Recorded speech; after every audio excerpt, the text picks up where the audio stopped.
gentlemen, boys and girls, children of all ages.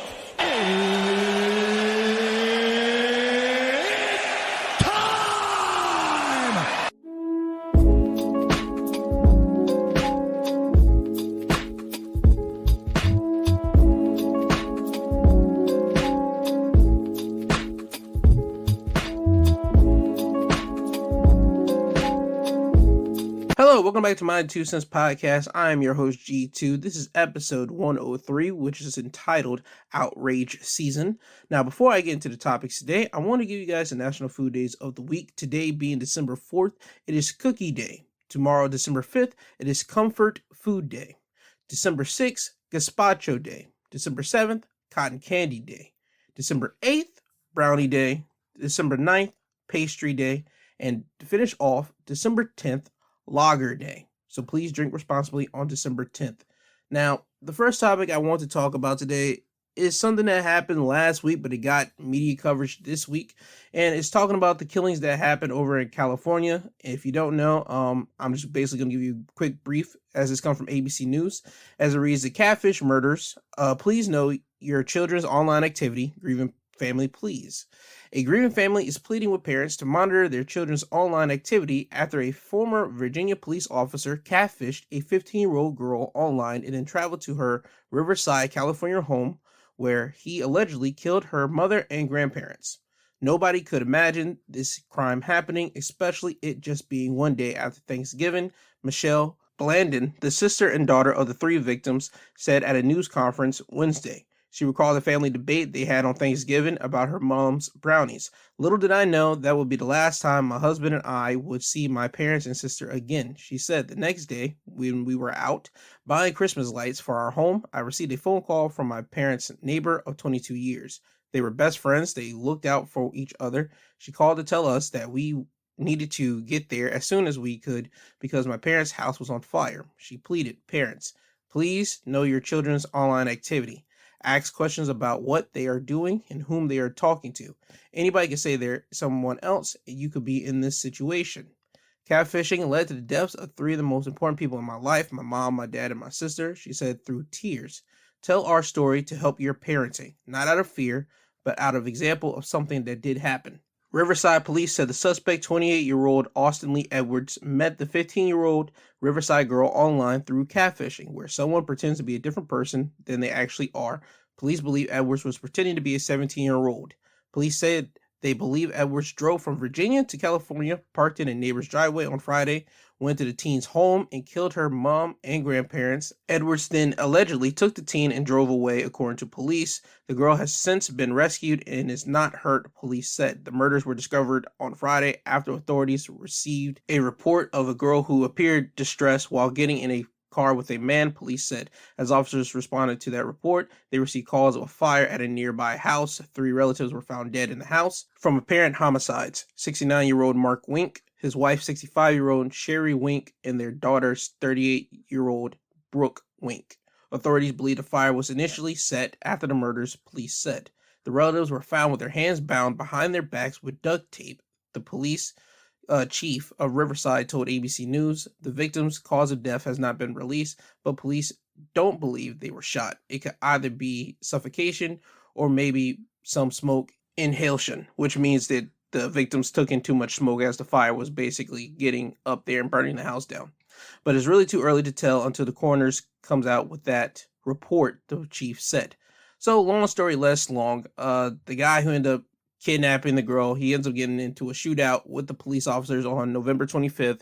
The suspect dies. Austin Edwards dies. The girl gets recovered. And that's basically the story here. So I said this to you guys a couple episodes ago, but I'm going to reiterate it again. Please look after what your kids are doing. Please look after their phones. Please look after their iPads. I understand a lot of parents want to give their kids a lot of freedom. I understand that. My parents gave me and my siblings freedom, but we had to be within the boundaries of their rules to make sure that we were still good to have our freedom to allow us to do what we could do. But we weren't getting into crap like this. We weren't talking to people like online like that. The only time we talked to people online was like the people that we know at the schoolhouse. So that tells you where our minds were at. We were still trying to talk to people from the school, not really venture out to other states and all that type of stuff. We didn't really get into that until like PlayStation 3 with PlayStation Online. That's whenever we really start talking to people online. Not me per se, but my other siblings. But nevertheless, kids again have technology at their fingertips. They're born with it. We're just straight up just hand it to them, and we just don't give them like a manual. I think parents need to guide their kids while they're on the internet. Tell them, okay, you need to do this, do that, don't do this, don't do that. And your kid will stray from time to time because they want to test the boundaries. That's what kids are going to do. But they will remember the core values, which you are teaching them. Hey, don't do this. And if you do, here's how you back out of this. See, that's the kind of things that parents need to teach their kids, or elder siblings need to teach their younger siblings. Because again, if your parents are busy, and parents are, because usually try to put food on the table and they're trying to basically work and do all this type of stuff and they're running around, it's up to the elder siblings to help out the younger siblings to say, hey, yo, you don't need to be doing this online. Or the elder siblings to look at their younger siblings and say, hey, yo, stupid, don't do that. And people pick their choice of words, but stupid was always a term that we use here, but we all knew what the word stupid meant. It wasn't like, oh, you're really mentally dumb. No, it was like, hey, that was just like another quick word for, hey, don't do that. But again, please watch out for what your kids are doing online. Please know who they're talking to. Please know what they're basically just doing. Because I'm not saying anything wrong here. This was just another common example of what could happen wrong if you don't check on your kids' activities and what they're doing online. This was just a situation where a girl thought she was talking to a 17-year-old boy. And that was not the case here. She was talking to a full-blown adult who was stupid, who was not all the way there, or he might have been all the way there, but he just had some real devilish intentions, as we saw him burning down the parents' and grandparents' home and then kidnapping the teenager. That's not sane mentality, and if he was sane at the time, that's just basically a person that just needed to be rid off this earth. I don't know why people commit abductions and all this type of stuff. I don't understand it. I don't understand this mentality. This whole story right here was wrong. And once it got to my timeline, as I saw a lot of people covering it, I had to at least say something about it. So again, lesson to take away from this: please watch over your kids' activities, especially since it's the holiday time.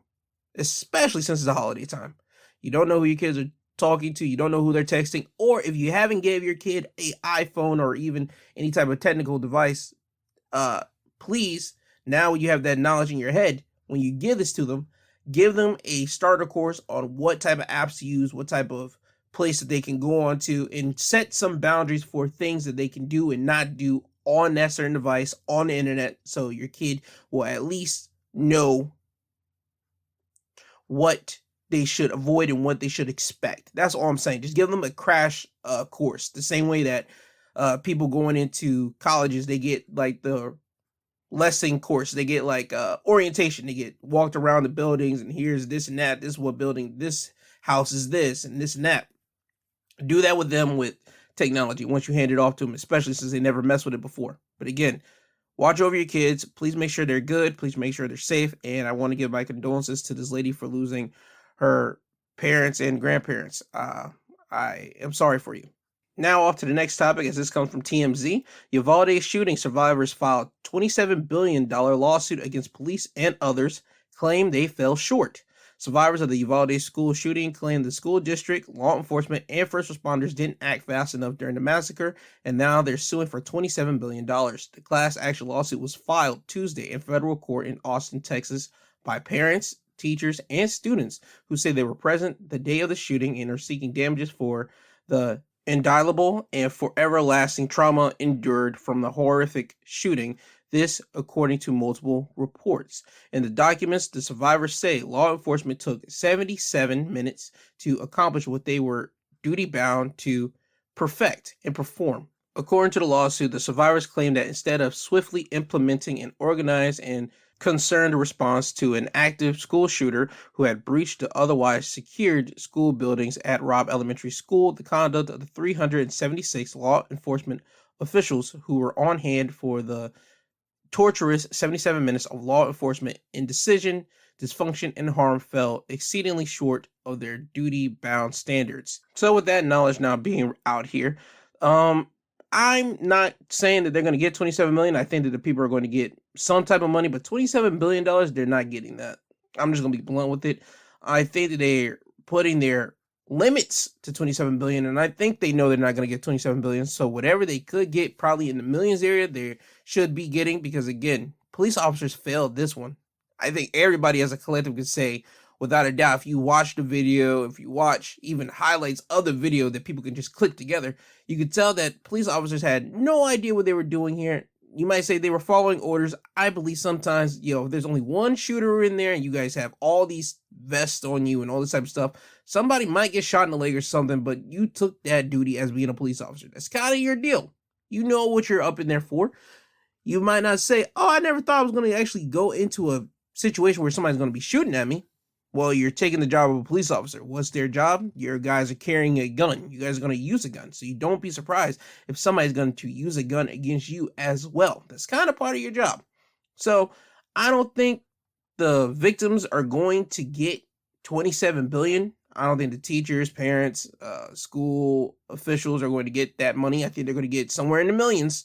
Because again, I think as a whole country, I think we all could admit that the Uvalde school shooting was a disgrace. It was a complete travesty, and that the police officers there, they all fell extremely short of the mark here for this situation. So again, 27 billion, I don't think they're going to get.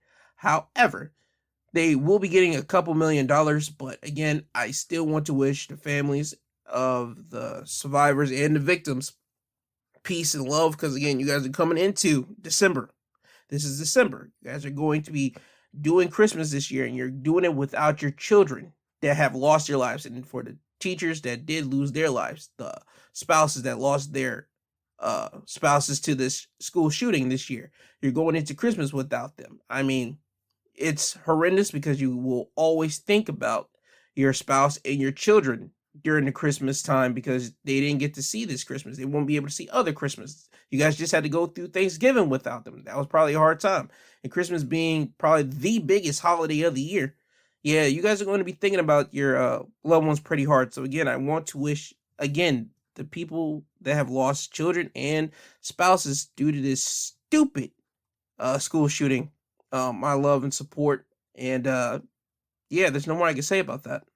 Now on to the next topic, as this comes from People, as it reads: senior member of King Charles' team resigns following racism allegations at palace event.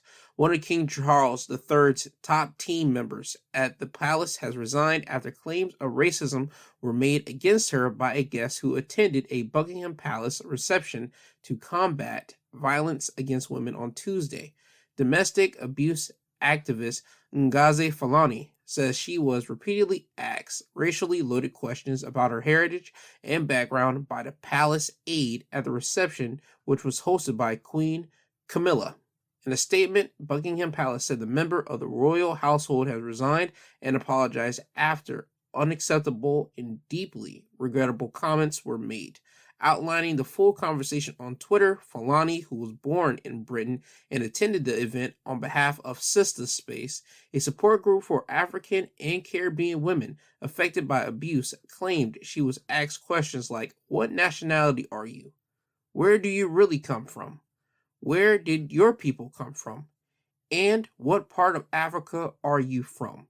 The aide at the center of the controversy, called Lady SH, in Fulani's tweets about the incident, is widely being reported and referred to on social media as Lady Susan Hussey, 83, a long-standing lady-in-waiting to the late Queen Elizabeth and godmother to Prince William. King Charles recently made her Lady of the Household. "We take this incident extremely seriously and have investigated immediately to establish the full details," a Buckingham Palace spokesperson said on Wednesday. "In this instance, unacceptable and deeply regrettable comments have been made," the statement continued. "We have reached out to Miss Fulani on this matter and are inviting her to discuss all elements of her experience in person if she wishes. In the meantime, the individual concerned would like to express her profound apologies for the hurt caused and has stepped aside from her honorary role with immediate effect. All members of the household are being reminded of the diversity and inclusive policies which they are required to uphold at all times. So, there you go. One member of the royal staff has been taken off of duty because of asking somebody who came to an event what nationality, what ethnicity, where do you really come from. That is none of their business. That's just being completely nosy. And then here's a point you can ask. What part of Africa are you from? You could ask that question to somebody, and if somebody says they don't know, then guess what? You gotta just take that for as a don't know. But you asking them mad questions. Where do you come from? What nationality you're from? Where do you really come from? Like, come on, dog. You ain't gotta do that. But again, this is somebody that's 83. They're out of touch. They shouldn't even be in contact with people like that because again, they're so not with the culture now. They're not with the reading of the room, if you will. They don't know what's going on. And I'm going to say it like this. People back in a certain time, they only knew people that were around them for that time period. And they only were I'm not going to say ignorant. They were not knowledgeable the way that people are knowledgeable now because everybody has the internet now. If you can look up things, you can look up anything that you want to look up and you can find the answer to it now. Back then, they didn't. They only had books, and certain people read books, certain people did not read books. That's just what it was. And even some things in books were completely lies because guess what? People put lies in books. There's a lot of history books that came out in America that had lies about it, and then they got uncovered years later. And now history books that are in the schoolhouses had to be rewritten and actually put the actual truth of what happened in those books. That's the pure facts here. So an 83-year-old woman asking this type of question, I expect that, but I do not expect her to have a royal title and her to be in these situations to ask somebody that question. I expect an 83-year-old woman, a regular common woman, to ask somebody that. Fine, whatever. But a royal person with a title in an event like this, the people in charge of this should have put her off to the side, and knowing who this person was and knowing how old she was, you kind of have an idea like, okay, this is probably not the right event for them. You could tell that. I don't care if they have a title or not. If somebody is too old, they're not in the right state of mind to be in certain events. Or even if they're too young, they're not in the right state of mind to be at certain events. That's just what it is. If you're in the age bracket of about 20 to, I say, 60, late 60s, you're good. Because even in somebody's 60s, they're able to at least assess the room, see what's going down, at least be able to know what's going on and be knowledgeable enough to know, okay, I'm not supposed to ask that question or this and that, or to be able to walk around on eggshells to avoid upsetting somebody. People in their 70s and up, they just don't care because they're stuck in their ways. They're not changing. And that's just what it is. So for this woman to be out of position, hey, it is what it is.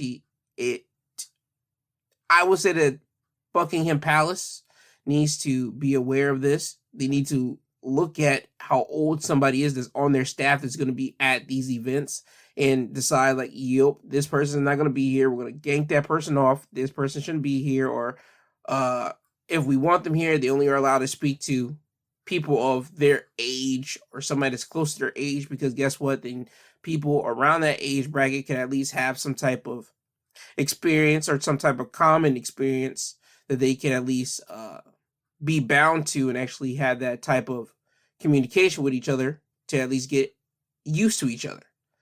And even in certain aspects, certain people that are old, that are 80 some years old, they still understand the room. So I'm going to give some 80-year-olds and even some 90-year-olds some bail. Some of them are able to assess the room and be like, no, I'm not going to ask that person that. A lot of them don't do that, but certain of them, they still do. They're able to assess the room.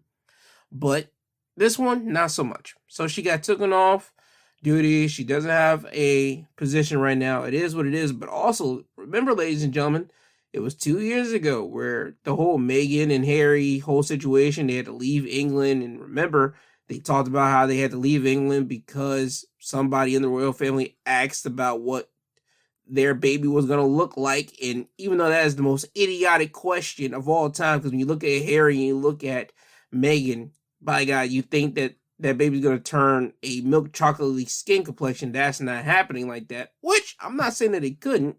It's out of the ballpark. Let's just be honest here. However, you shouldn't ask nobody that question. You shouldn't ask nobody no type of question like that, but I'm not shocked by it. That's all I'm saying. When I've read this story, when I read this article, it immediately brought me back to the Meghan and Harry situation in not 2020, it was 2021, because I was doing the pod by that time, and that's whenever I got to get at Piers Morgan for saying something stupid. But yeah, 2021. It just brought me back to that, and I said, and I thought about it, and this didn't shock me at all. So again, if you're in the palace or if you're in the UK and you have some connections to the people in Buckingham Palace or people in the royal monarchy, because a whole lot of these news people over there, somehow they got somebody in the news that are talking to the aides or talking to an assistant in Buckingham Palace. Get this back to the aides, get this back to the people that are in charge or whoever. I want them to start looking at people that are in Buckingham Palace that have these titles, know where they come from, know how old they are, and see if they're able to spot the room and actually detect the room. See if the room's good, see if it's not good, see if the room has tension, see what type of topics you can like stay away in the area, stay away out of this situation. Because again, you're able to go into a room and you can feel the tension and you be like, okay, this is not the right room for me to be in. This ain't the right time for me to bring this up. It's human nature. You can do that. But apparently this woman did not get that memo. So that's just what happened here. But Buckingham Palace, please, I want you guys to please just take care of that situation. Now, on to my next topic, as this comes from TMZ, and this goes back to the whole Kyrie Irving, Amazon, anti-Semitic situation here. As it reads, anti-Semitic film not coming down, says Amazon CEO. The controversial anti-Semitic film Kyrie Irving shared on Twitter, Hebrews to Negroes, Wake Up Black America, is not being removed from Amazon, says company CEO Andy Jassy.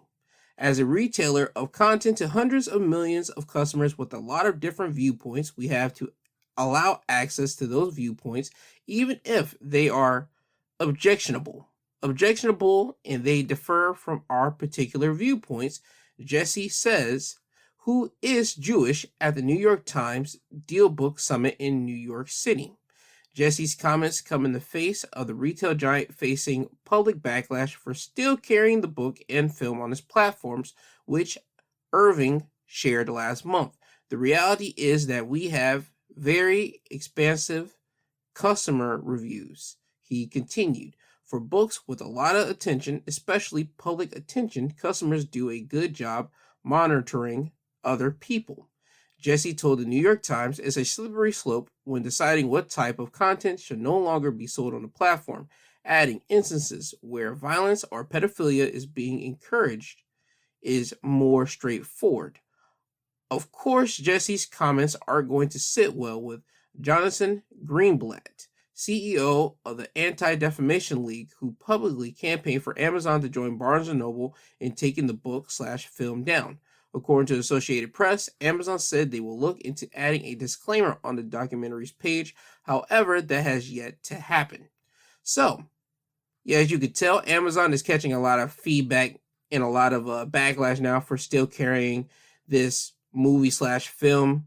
I knew about the whole situation because the whole Kyrie thing, if you're a black citizen in this country, you're at least going to know about black issues. When Kyrie Irving got smacked down with people just hating on him for liking a tweet about this movie and film, and how all people just start laying into him. And I mean, laying into Kyrie just constantly. You had reporters asking him after basketball games or before basketball games in press conferences about this, about him saying that he's a supporter of this book or a movie. This situation right here, Kyrie would answer this in the best way that he could. And he would say that he knows where he comes from. He's not an anti-Semite, all this type of stuff. And they were not happy about it leading up to Kyrie being suspended. And then he had to perform a list of duties just for him to get back into playing basketball again. It was so crazy how the media constantly asks different people in the black sphere how did they feel about Kyrie Irving in his situation.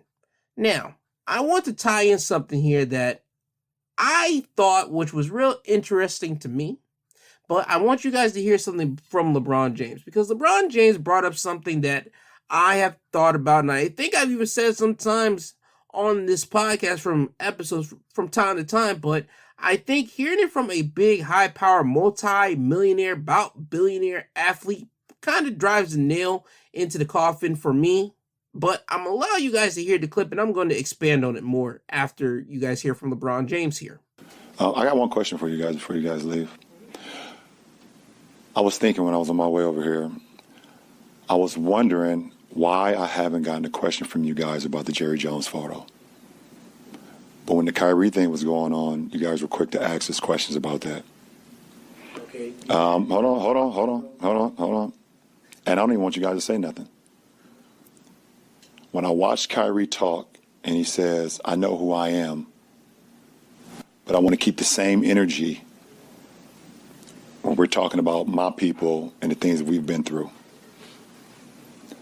And that Jerry Jones photo is one of those moments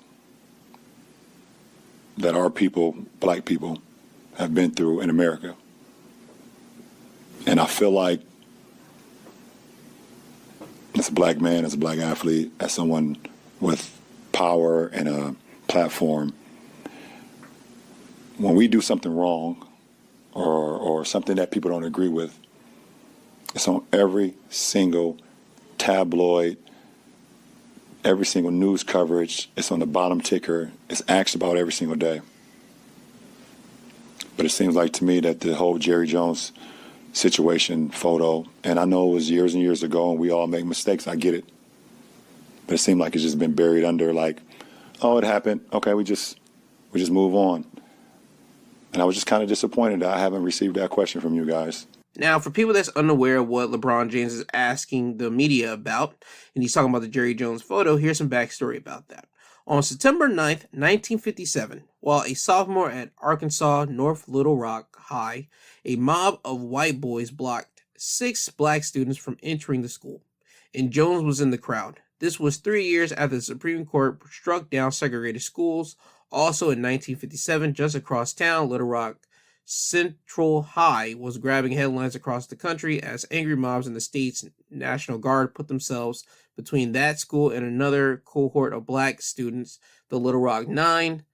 And they showed basically Jerry Jones being in the back at the age of 14, being back there. And they're trying to say that Jerry Jones was probably one of those guys that was trying to block off the black students from entering the school. Because again, segregation time, they just ended segregation, at least for this situation, for the black kids to now enter white public domain schools to try to integrate black and white. And you knew at that time, white kids or white people, especially in certain southern areas or even just certain areas in America, just wasn't feeling it. So they had a lot of hostilities towards blacks.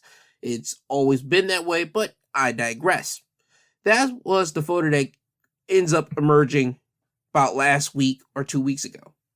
LeBron James is out here. He's saying that he has never been asked that question about Jerry Jones. While on the opposite end of the spectrum, Kyrie Irving, who happened to send out a tweet saying, or retweeting a tweet about that film, that anti-Semitic film, LeBron James would be asked questions about Kyrie. Does he support Kyrie? Does he condemn Kyrie?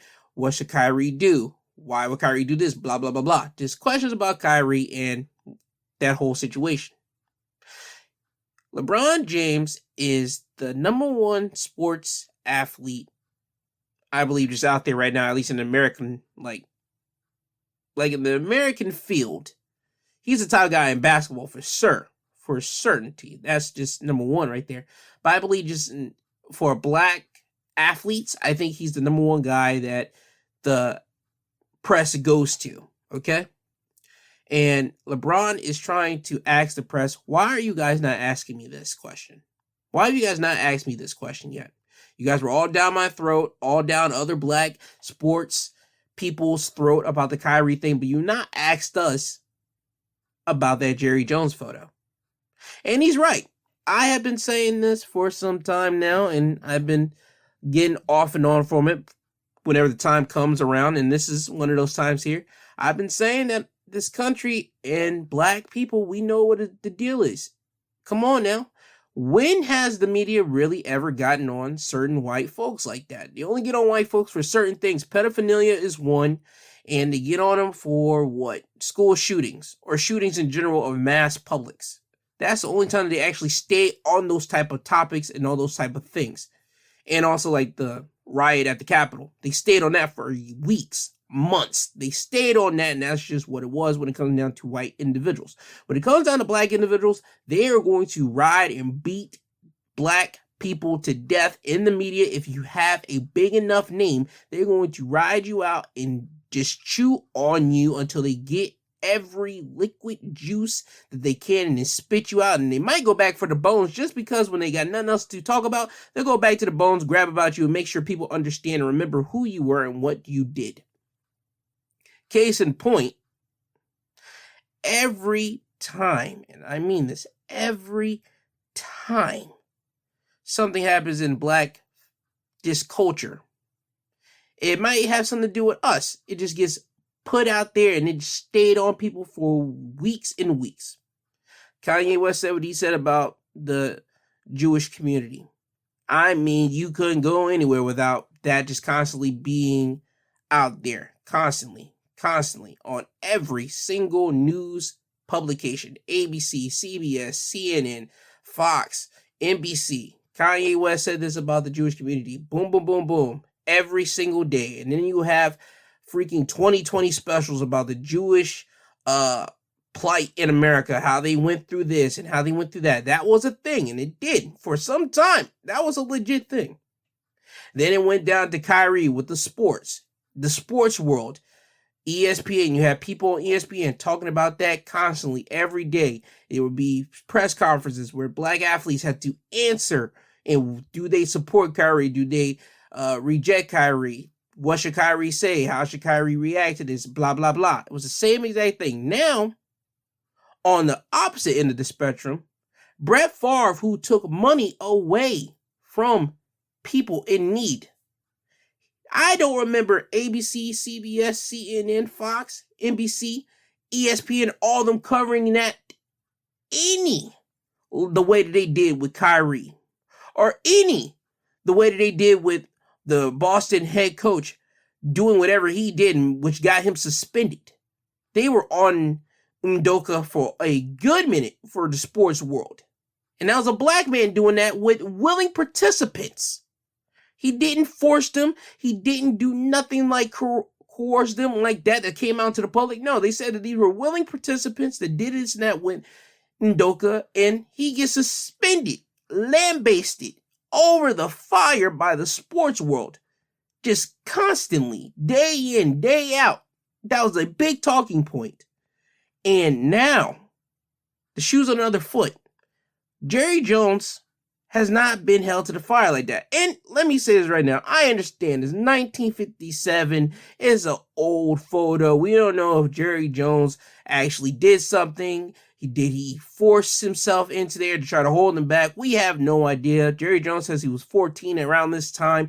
We have no idea. And I can say, you know what? If he was racist or had some racist thoughts back then, him being an NFL owner and he has black players on there, on his team now, listen, black athletes have been coming out and saying, yo, Jerry Jones has not been racist towards me, not a bit. He's a nice guy. He's helped me out with my business. He's helped me out become a better man. You've heard that from different NFL players, current and former, about Jerry Jones. So I'm going to say this right now. If Jerry Jones was racist then, he's not racist now, at least in the eyes of the black men that have been working or that did work for Jerry Jones.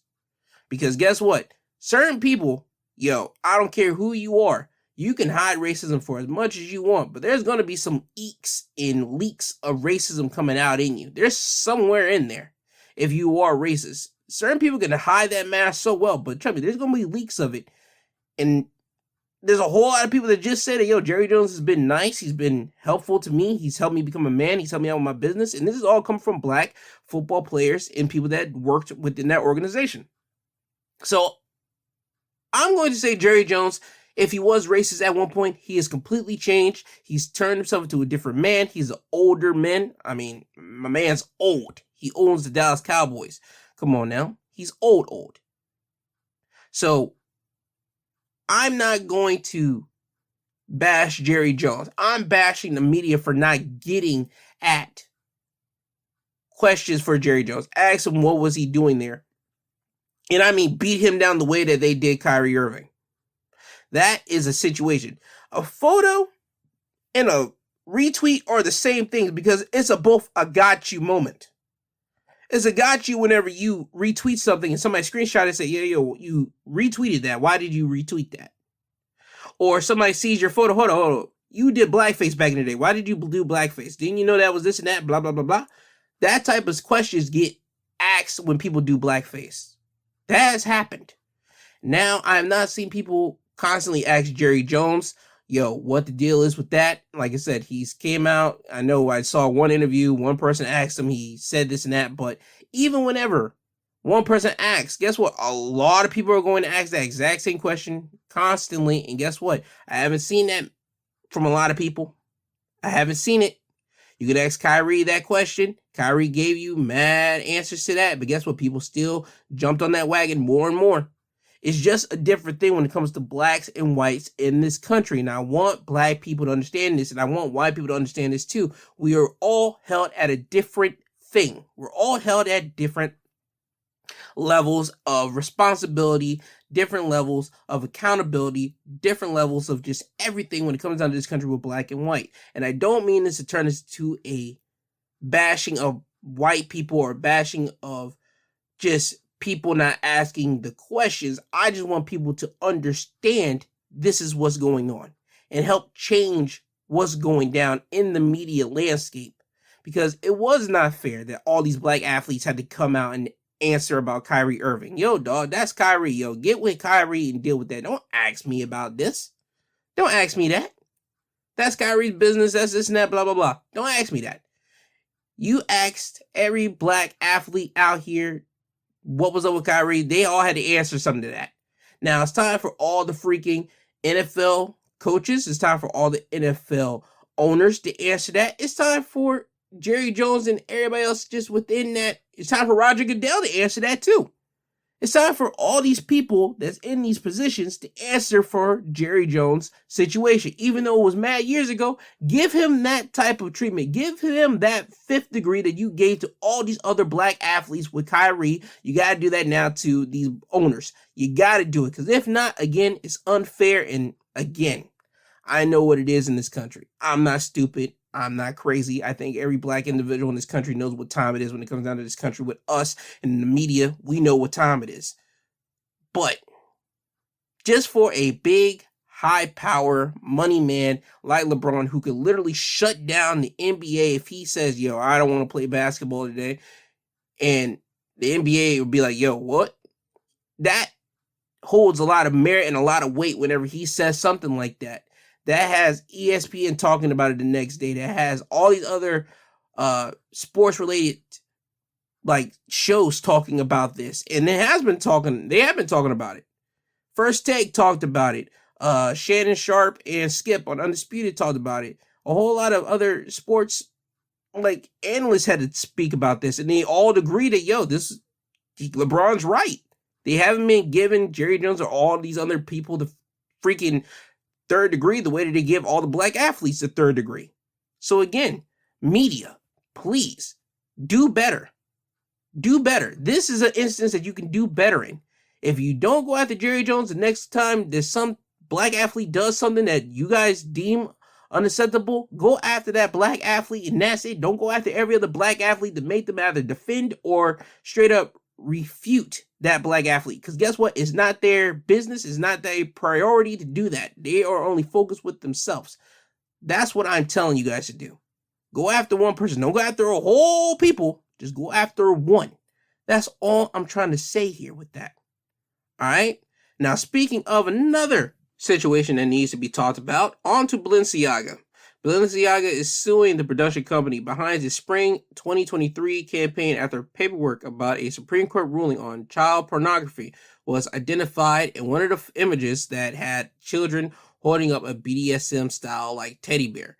Balenciaga is suing the production company for $25 million over that situation. Well, suing them for damages.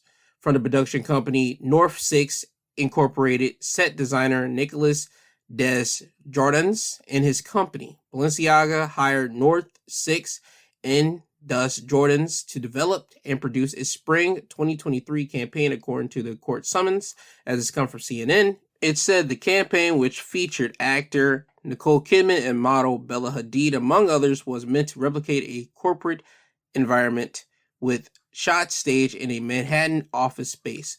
On a messy desk featured in one image, however, the clutter visually included a page from the 2008 Supreme Court ruling in United States v. Williams, a case which confirms as illegal and not protected by freedom of speech the promotion of child pornography, according to a statement that Balenciaga provided to CNN Monday.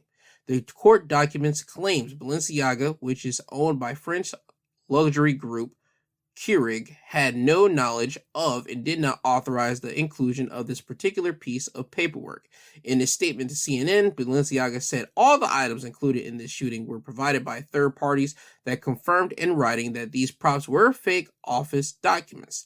They turned out to be real legal papers, most likely coming from the filming of a television drama. Balenciaga said in the summons it believes the defendants' acts and omissions were malevolent or at the very least extraordinarily reckless.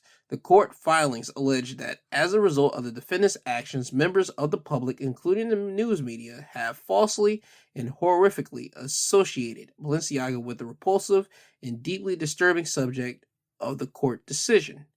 North 6 and Desjardins, it states, should be held liable for all harm resulting from this false accusation. Now, the attorney for Nicholas Desjardins and his company, Nicholas Desjardins LLC, said in a statement that was emailed to CNN that there certainly was no malevolent scheme going on. As Balenciaga is aware, numerous boxes of documents simply were sourced from a prop house as rental items. Moreover, representatives from Balenciaga were present at the shoot, overseeing it and handling papers and props, the attorney statement continued. And Desjardins, as a set designer, was not responsible for image selection from the shoot. A representative for North 6 said the production company did not have creative input or control over the shoot. North 6 was not on set during the final set arrangements. It doesn't matter if y'all were on set, not on set. I'm just going to put all the blame on Balenciaga. Let me just call a spade here, because this is your guys' situation. You guys have to put this stuff out. I'm pretty sure you guys should have saw those photos and at least literally investigate everything. Now, if somebody, let me put it like this in layman's term for you. If a kid, right, happens to write up a paper and he writes it up completely to the best of his abilities, and he has somebody overlooking that paper and he gives it all to somebody so they can look over it, and they say your paper's fine and all that, right? Your paper gets put out to the world, not the world, to your teacher, because you're a student. This is their got to turn a paper in. You turn your paper into the teacher. Your teacher finds some grammar marks that's wrong, and they start marking your paper up, and you get your paper back. You thinking that you excellent, you're at least making an A. You get your paper back, you got a C. You are highly pissed. You're trying to figure out what the deal is, what happened, how did I get a C on an A paper? I know there's nothing wrong. I looked at it, I saw nothing was wrong with it. I brought it to somebody so they can look over it. They saw nothing was wrong with it. So how? And then you start looking at all the errors, and now you're like questioning everything. That's basically what happened here, but just basically vice versa, just opposite. You have somebody pay to do your paper for you. You ended up getting it back. You looked over, you thought it was good, and you brought it to the teacher, and then nah, something's wrong with it all the way. So, Balenciaga, your name's all over this, dog. You could pay somebody to be the third, fourth, fifth, or whatever the case may be. But you as the final, you as the big boss, you as the person at the top, with your name being plastered on this piece of paper, you have to be sure that this is what you want to put out to the world. This is what you want out there for people to associate your brand with. This is what you want. You have to look over these type of things. So when you don't look over those type of things, as in you're trying to say for this instant right here, this is what happens. People will start calling you out. People will start saying that, yo, we need to cancel Balenciaga. People need to stop wearing Balenciaga clothes and all this type of stuff because they're supporting child pedophilia, they're supporting child pornography, all this type of stuff. And then you try to figure out what are people talking about, and then you see on the internet that people are talking about this and that, and somebody in the brass is saying, what in God's name happened? This is all on you guys, because somebody dropped the ball in Balenciaga. Now, let's just play devil's advocate here. Balenciaga said that they didn't have a representative here. Again, it doesn't matter. You guys are at the top boss. You guys have to do this and do that. You guys have to look over those paperwork and everything else and look over the photos. But let's just go with you guys didn't have nobody there. You mean to tell me a BDSM bear that a child was holding doesn't send red alert to you? Those bears in leather style like crap on it, that is not appropriate, son, for children to be holding. What are you doing? If you had a sexy style like adult holding that bear and you sold it as sex, that's fine. Because you know what? Sex sells in the clothing industry. Sex sells, and just as an adult, that's just what it is. Cool, fine, whatever. You gave that bear to a child. I don't care at all if you were not on the set. You guys knowing and seeing those photos should have been like, we can't do that. We're not throwing that out there. We're not putting it, nope. X-nay on the bear. Children holding it. We got to kill that now. But you guys still put that out there. Now, let's go with the idea that Balenciaga had somebody on the set. You mean to tell me you can't find out who was on that set? You guys mean to tell me you guys haven't grilled to see who was on that set and figure out what happened on that set from that particular person? Somebody was in charge of this, period. And I'm going to say it was Balenciaga, point blank. I'm going to say so. Because there's no way I'm not going to have somebody from my team being at a spot if I can't be there. That's just called plain negligence. And Balenciaga, again, for you being the company that fits the bill, that's paying all these people and all this type of stuff, you are still held responsible for it all. That's just what it is. That's the truth. And right now, you're feeling the effects of it because now you have celebrities, you have people out here saying that they'll never wear you again and all this type of stuff because of basically this, because they think you ride with child pornography, child pedophilia. That's just what it is, dog. You guys should look into the future, and hopefully next time when you guys do another freaking thing, because it will all blow back. Right now, you guys are catching heat. People are saying they're not going to ride with you. You guys are going to have to do a whole lot of like charity work because, again, as I said before, there's certain things that the whites get called out for and that everybody get called out for, but especially the whites a lot is because of child pedophilia and mass school shootings and all this type of stuff. And you guys happen to hit one of the two. You guys hit the child pedophilia, child pornography, just anything to do with children. People don't rock with, and you guys hit it right on the nail on the head. You guys did that with this. So right now, you guys are being excommunicado for right now, or as I should say, you guys are in the corner. You guys are in timeout until people are saying that, you know what, we're going to wear your stuff. You guys can come back out. When is that going to happen? I don't know. It could probably be next month. It could probably be 2 months from now. It don't know. People are so, I'm not going to say fickle because that sounds wrong. People are so interchangeable with their thoughts. Because at one point, they might be mad at you. 2 weeks from now, they're not mad at you because they're mad at something else bigger. And then you could try to sneak back into the game with this and that. Who knows?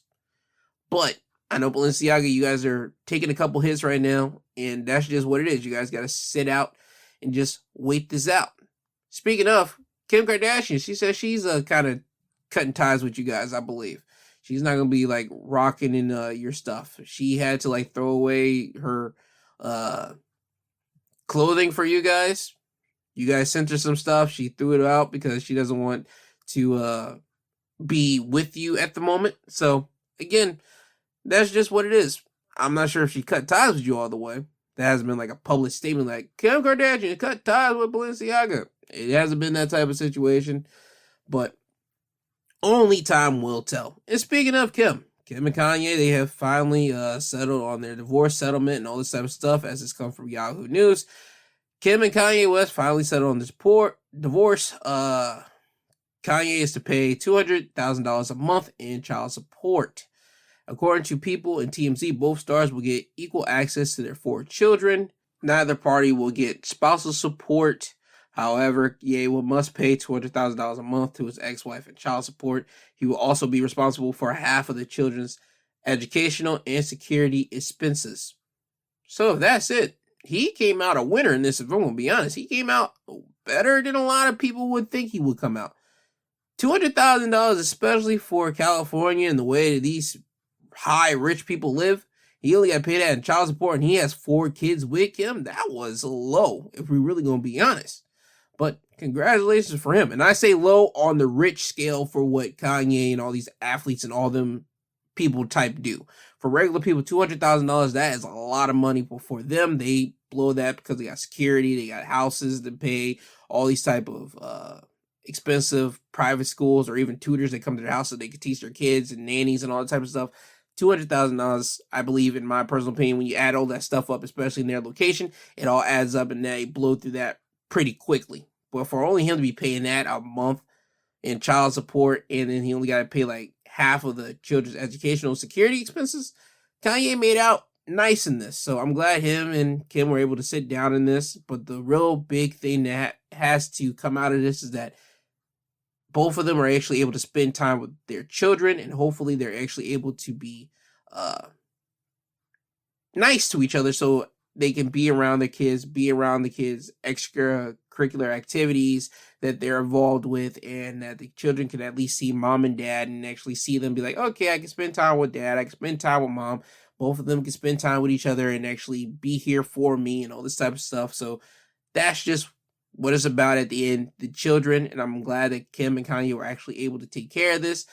And it's just so obviously crazy how TMZ and people and publications are always able to get the divorce stuff out. Whatever comes out of it, how much somebody has to pay for this month and that month, without court filings ever coming out of this person has to pay child support, this person has to pay this and that.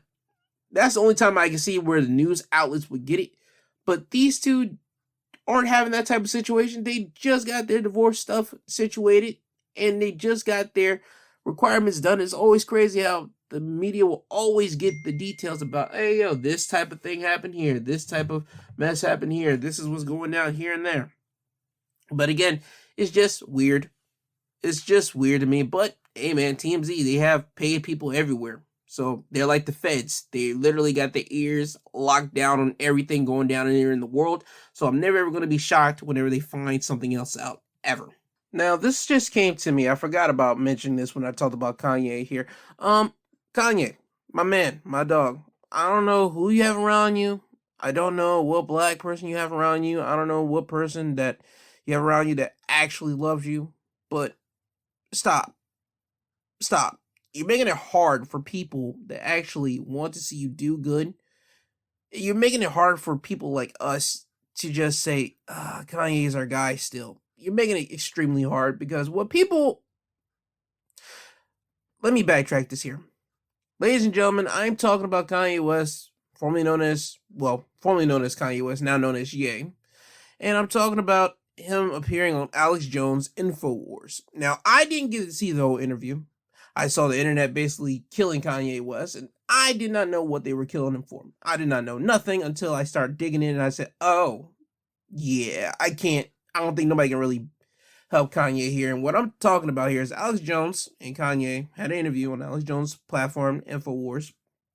And Kanye West from the sound bites and from the freaking highlight clips, from what I'm seeing from everything, is that Kanye West was saying that, yo, we need to quit hating on the Nazis. Hitler did some great thing. The Nazis did some great things. And that,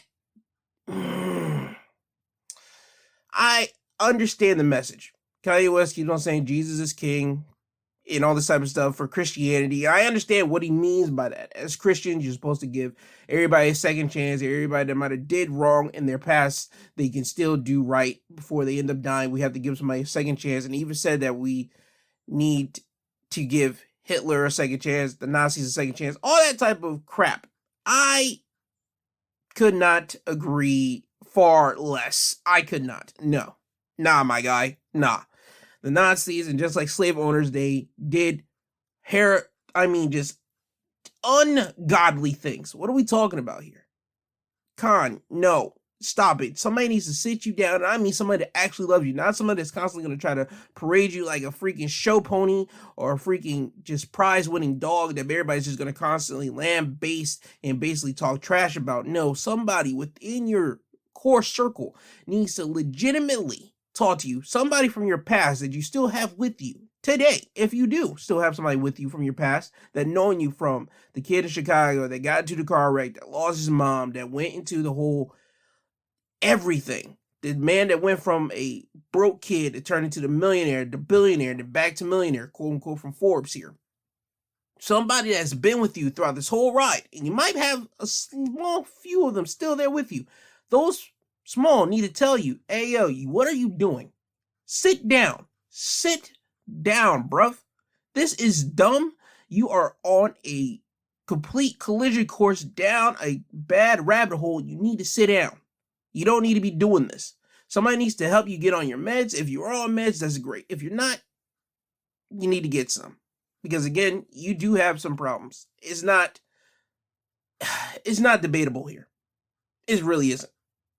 I'm a person that wants to see you do good, Kanye West, the man, do good, because there's only a few, and I mean this wholeheartedly, only a few black men in America that holds as much power as Kanye West does, who's able to make the news as he does, that can actually change the world the way that Kanye actually wants to change the world when he's in his right frame of mind. Kanye wants to bring everybody together. That is literally what he said on Drink Champs a couple interviews ago, like the last one before he got into this real controversial one with Nori.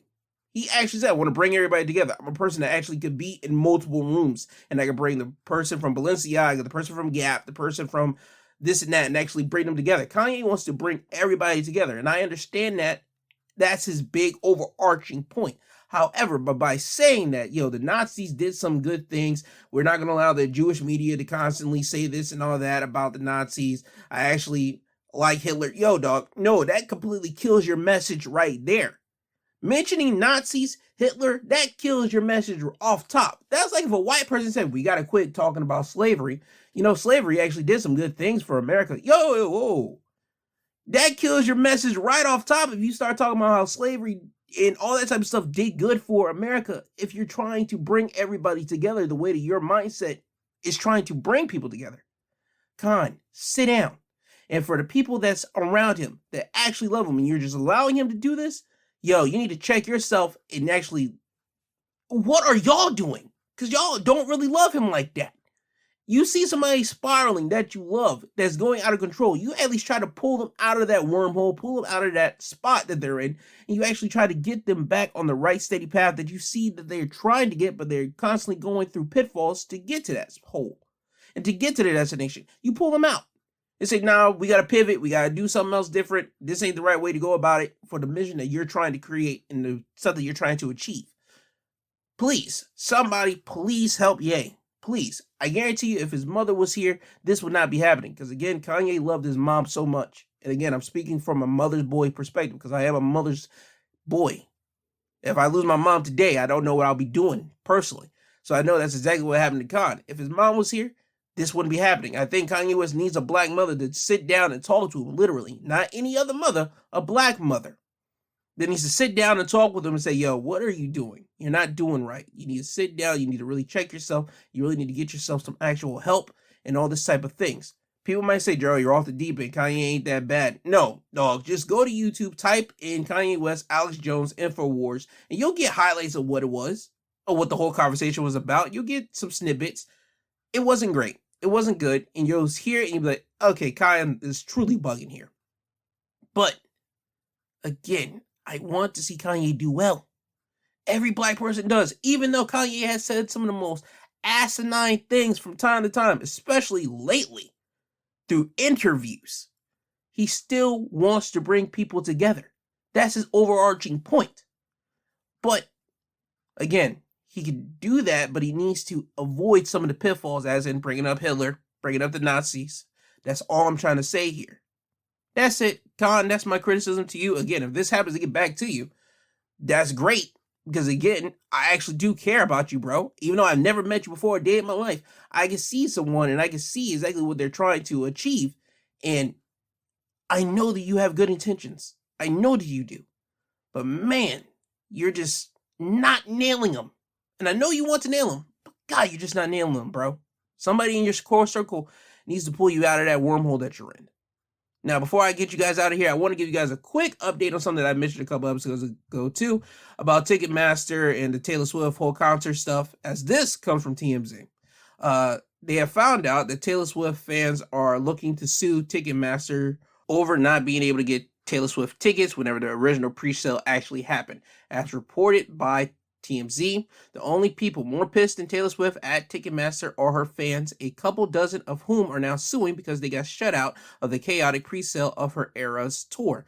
The fans, who are from all over the country, want Ticketmaster to pay dearly for, in their estimation, allowing bots and scalpers to royally screw up the November 15th pre-sale event. As we reported, millions of fans have waited hours in a digital lineup in hopes of scoring seats, but the vast majority of them never even got a sniff of a single ticket, according to the documents obtained by TMZ. Again, I told you, TMZ somehow always get documents.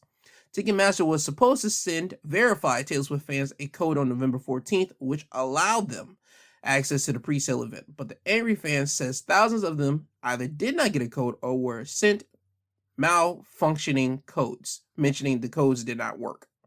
In the suit, they accused Ticketmaster of intentionally deception because the company controls the primary ticket sale market as well as the secondary market, aka scalpers. The fans alleged Ticketmaster was eager to allow scalpers access to the pre-sale. Ticketmaster would collect additional fees every time a scalper resold a ticket. Translation, Ticketmaster's double dipping with scalpers, while Taylor true fans get left nothing. Even if you don't buy Ticketmaster initially cozies up to scalpers and bots, the fans say at the very least the company was ill prepared for the floor of Swifties who would try to get tickets to Taylor's first tour since the COVID pandemic. As we told you, Taylor herself called out Ticketmaster for this issue, saying the company had reassured her and her team that they could handle the volume of fans. The fans are alleging fraud, price fixing, and antitrust violations, as they claim Ticketmaster is the only game in town when it comes to a large concert venues that can accommodate artists as big as Taylor. They're suing in LA County, where Ticketmaster's parent company, Live Nation, has its HQ, to get back the ill-gotten gains the Ticketmaster amassed during the pre-sale disaster. So the big question that now looms is, how many people are actually suing Ticketmaster? How many people in this Taylor Swift fandom is actually going to sue Ticketmaster in LA? I don't know. They said a couple dozen, so that's probably like, 20, 30 maybe? But again, that's not a lot. But hopefully that would be a starting point for people to at least start trying to sue Ticketmaster in their certain states and all that type of stuff. So they at least can try to at least get some tickets. Because that's all the fans want. They actually just want to see tickets. Well, get tickets so they can see Taylor Swift and just enjoy their time. Ticketmaster, you guys screwed up. You guys did something immoral. Because again, you're robbing actual true fans from seeing Taylor Swift. And again, I might not be the most musical head, but I do always see is right and fair is fair. And this was wrong as anything, and you guys owe these people tickets. So I hope that you guys just give them tickets, and good seated tickets, not like balcony nosebleed tickets to Taylor Swift. Actually like good tickets so they actually can enjoy their experience at Taylor Swift's concert. If not, you guys are terrible. That's all I gotta say about that.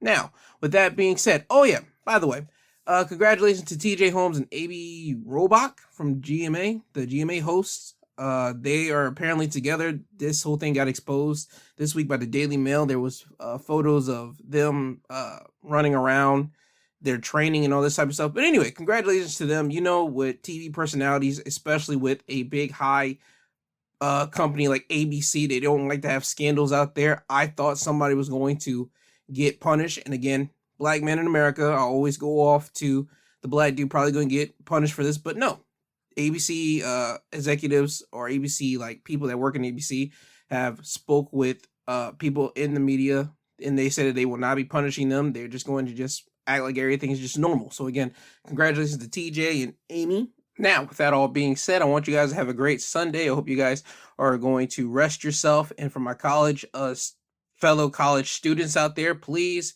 rest yourself. Please try to get some measure of quiet and some measure of peace, because we're going into finals week. This week is finals week for a lot of us.